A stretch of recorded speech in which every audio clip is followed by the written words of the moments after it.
Hello guys, today I've got a very fun Magicka Sorcerer build to share with you. This is a bit of a meme build, not a super serious build to be honest, but it's definitely a lot of fun. You can get up to some very crazy shenanigans with this, and I've had an absolute blast playing this during this year's Mid-Year Mayhem. This build is utilising a couple of different sets basically to try and push the maximum possible damage that you can get on a Mag Sorc. We are combining Vicious Death with Clever Alchemist, Balorg, and Thracian Stranglers.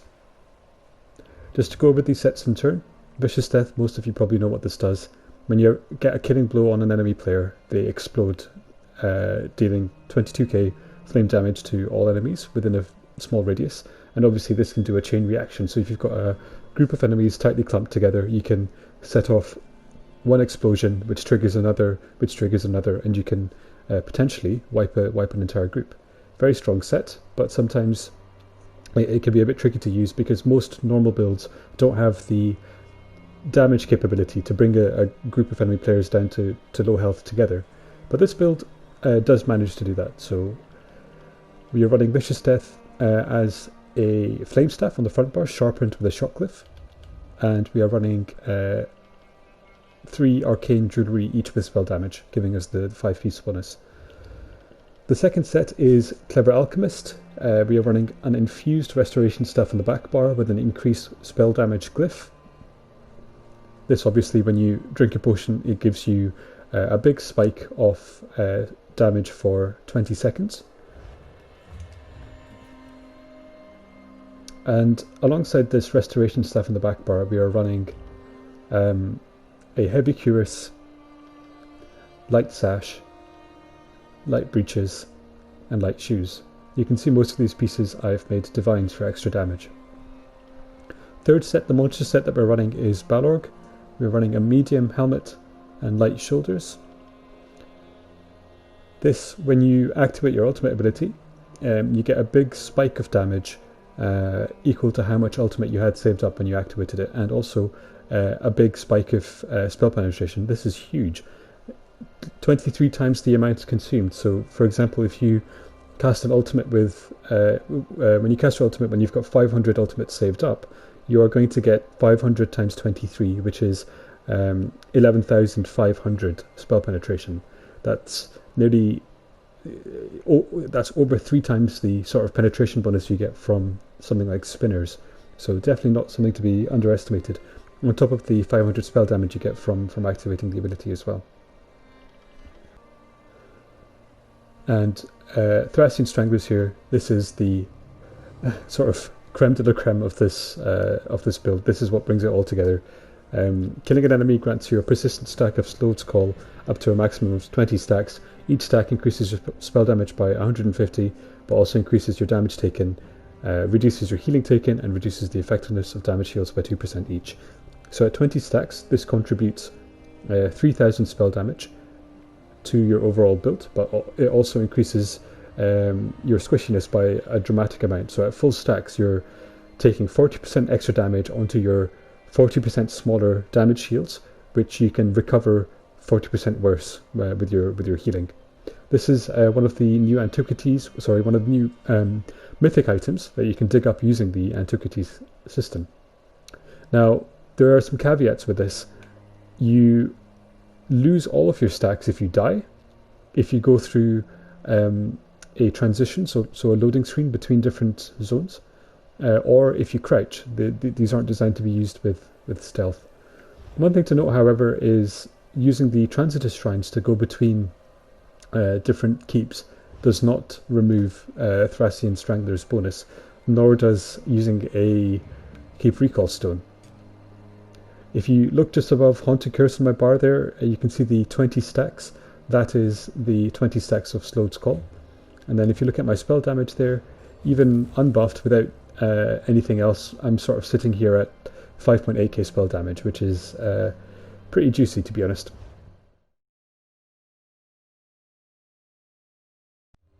Going into my skills, on the front bar I'm using Mage's Wrath. This does increased damage to other enemies nearby. This is the increased damage morph as opposed to the one that gives you back Magicka when you successfully kill someone with it. This is very useful as a fire and forget execute. You put this on before you bring the enemy down to critical, and when they get below 20% health, they explode. Second skill is Ball of Lightning. This is the other morph of Streak. This doesn't do any damage, nor does it stun enemies, but what it does do is when you use it, it creates this ball of lightning here, which is very useful because it absorbs projectiles and gap closers. It can eat meteors, etc. On a build that becomes as squishy as this build does, it's very important to have some kind of defensive mechanism, and Ball of Lightning gives that to us. We're next using Crushing Shock as a spammable ability.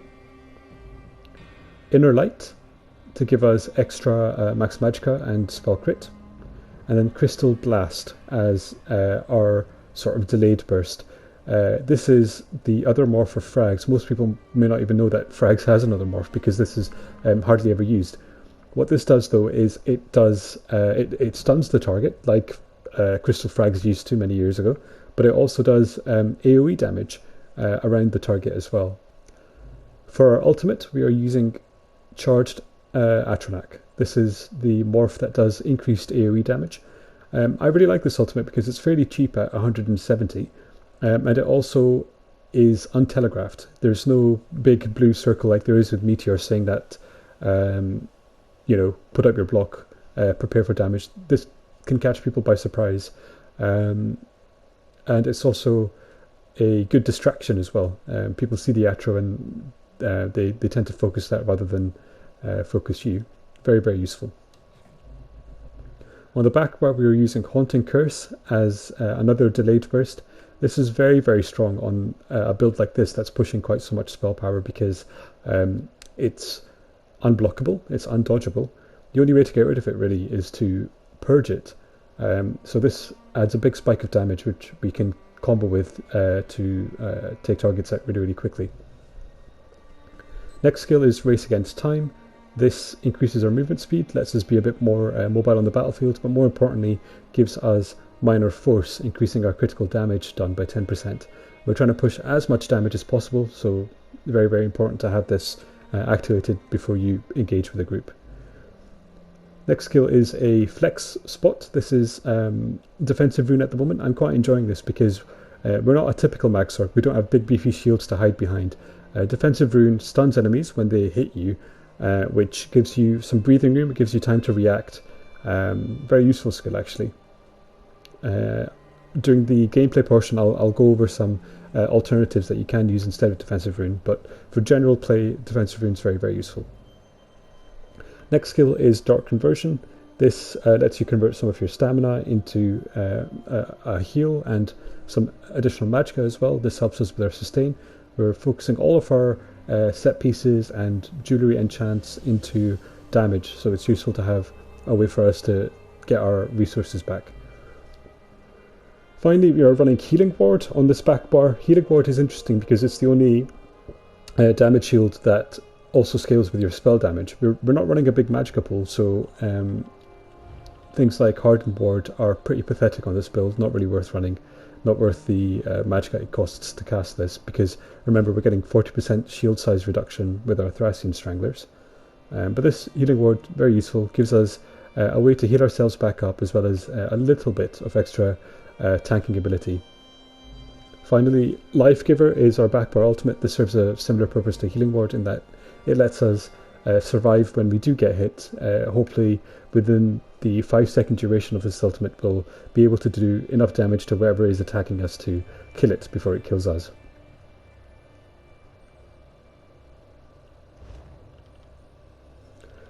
Just looking at our stat page, we are a high elf on this build. We are running the Bewitched Sugar Skulls food, and we are running the Shadow Mundus Stone along with a couple of Divines pieces to increase our critical damage as much as possible.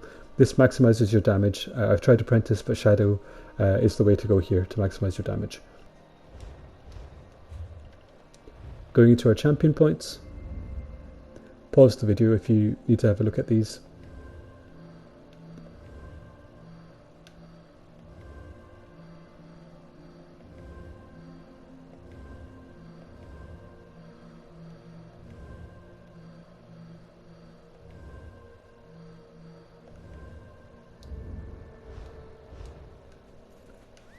Now I'm going to find a mob and quickly demonstrate the combo. Okay, we have found a willing volunteer. So before I attack the frost troll, just to talk through, what you want to be doing is you want to start off on your back bar. You want to make sure you've got your race against time active and you've got enough ultimate to cast a storm atro. You want to start off by doing a light attack, followed by a haunting curse. At the same time as that, you drink your potion and bar swap. With the haunting curse on the enemy, you want to charge up a crystal blast, fire that. As the crystal blast is flying through the air, you want to call down your storm atro, and then depending on whether it's a big group or a small group, you want to cast either your Mage's Wrath or your Crushing Shock, and rinse and repeat as necessary. Just to demonstrate at full speed here.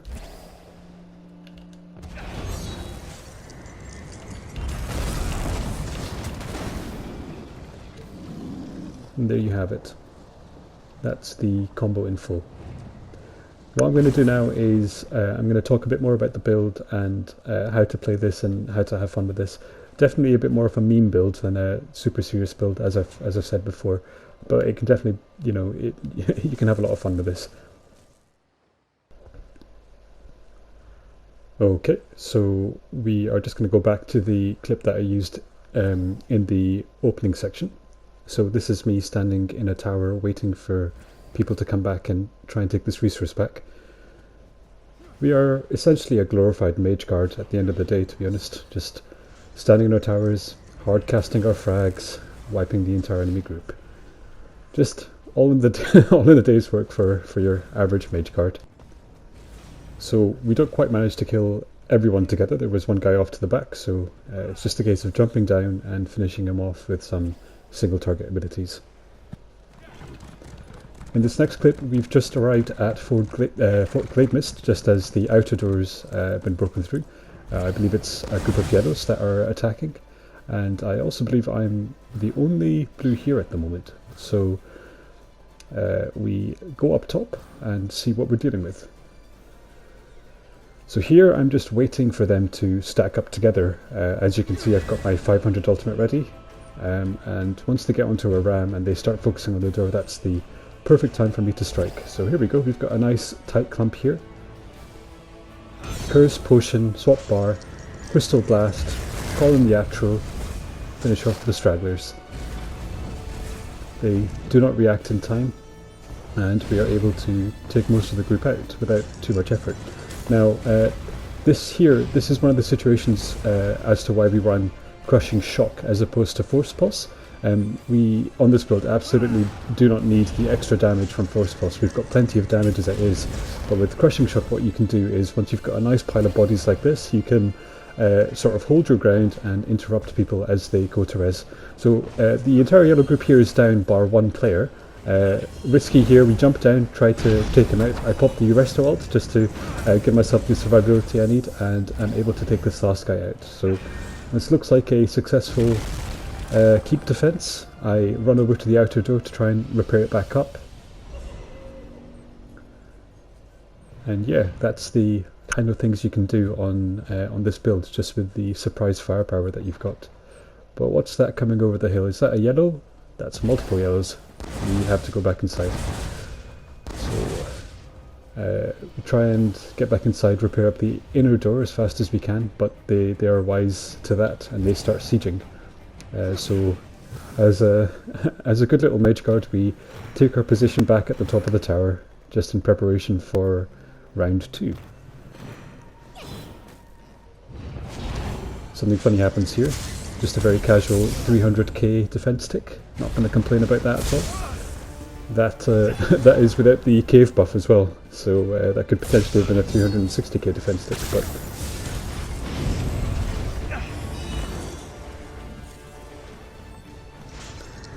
But yeah, at this stage, you can see that they're wise to our tactics now, and they're starting to throw some poison injections our way. And they're setting up siege much further back as well, so we're not able to blow them up quite as easily as we were before because they're not stacking together. But if people are distracted, if they're firing a siege weapon, it's very, very easy for you to take them out with this build. Not a problem at all.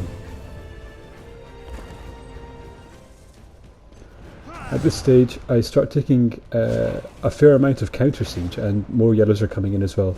This build is very, very squishy. You do not want to be eating cold fire ballista bolts like I just demonstrated there. You will basically burn through your entire Magicka pool just trying to recover from that. So at this stage, I decide to change things up a bit. As I was mentioning in the build commentary earlier, defensive rune is a bit of a flex slot. You can change it up for different skills if need be.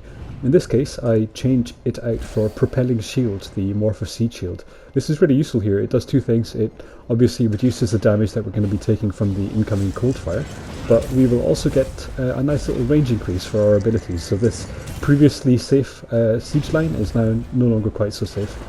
Kudos to my good buddy Vinjak for this suggestion. I probably never would have thought to use Propelling Shield here on this build, but it does the job really, really well. Thank you, General Vinjak.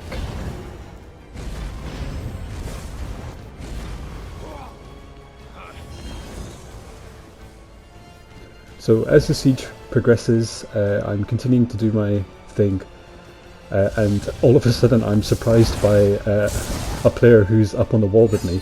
The door must have gone in without me noticing, but panic stations here because we do not want to be fighting people one-on-one in a fair fight. We are extremely squishy, but as you can see there, we do have the damage capabilities to actually burst people down.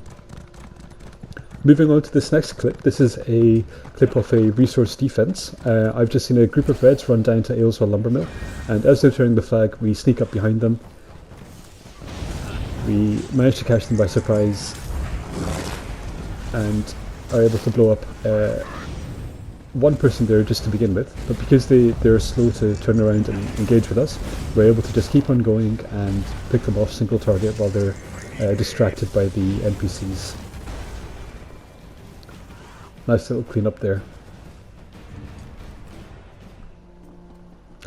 In this next clip, we arrive slightly late to defend Fort Dragonclaw. We've been busy building up our Thracian stacks on one of the resources. As you can see here, the reds are already on the first flag, so we take a position here on the staircase, do our combo, and are able to get a nice little explosion there and take out most of that group actually, just with the initial burst. Our Storm Atro is working overtime. It's able to take out a couple more people just by itself, and now we're just trying to hold our ground here, do as much damage as we can to the stragglers. This guy's rezzing, probably not a good idea. I've got another Atro up, drop the Atro, he goes boom, put a execute on that guy, he goes boom, and one guy left I think. Yeah, this guy, he is on a Magicka Dragonite I believe, a fairly tanky build, and he was actually able to kill me earlier on. He's using the Chains Morph, the one that you can't dodge, which is very, very deadly to this build because I can't streak away from it, I can't dodge roll it, but we engage him just on the ground, and even though his procs and his dots and his Groth are doing a fair amount of damage, we're able to get a cheeky kill on him there. So that's Dragonclaw successfully defended. Now in this next clip, I just wanted to show what this build can do when forced to fight on the ground. This is not what we want to be doing.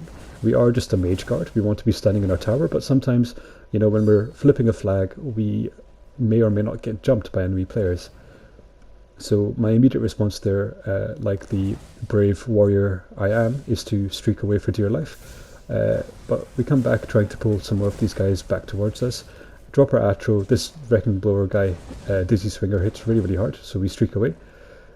And funnily enough, our Storm Atro is able to just keep on attacking people on the flag, and he actually manages to get a kill here, which is quite funny. So we go back in for the re-engage. Now this guy's trying to res. We try and put some damage into him while he's doing that. Really, we're just trying to string these players along a bit, try to get them to come at us one at a time. using trees for line of sight here.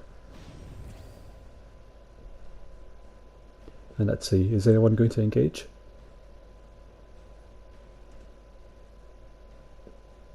Just waiting here. Yep, here we go. So we've got someone coming at us in open field. Now we want to make as much distance as possible before they get into melee range. Put our curse down. Get our blast down. This guy really should dodge roll this. He doesn't. We've got a necromancer on us here. This is the dizzy swinger from before. We can eat maybe 2 of his dizzy swings, but that's about it. Throw a blast at him. Now this is why I love the Atro. You don't need to target with the Atro, and if someone is dodge rolling your crystal blast, you can drop the Atro on top of them and it'll stun them out of their dodge roll iframes. Now this last clip here is just demonstrating how, although it seems a bit annoying to begin with, it's actually fairly easy to build up your Thracian stacks. Taking a resource by yourself generally generates about 14 to 16 stacks by killing all the NPCs. But if you're on Daggerfall or Ebonheart, there are also these wisp mothers along the northern coast. Here I'm showing you this one that spawns just behind the Fort Warden lumber mill. And what these guys do is they just constantly spawn these little wisps, which you can just kill over and over to farm up your stacks. You can see my counter going up there. We're at 9 now, up to 10. And as long as you don't kill the wisp mother itself, it will just keep creating these wisps for you. So it's very, very easy actually to build up these stacks. Not a problem at all. 16, 17, 18, 19 and 20. Anyway, if you've made it this far, thank you for watching. Hope you enjoyed the clips. Very cheesy build, but you can have some interesting situations with how much firepower you've got.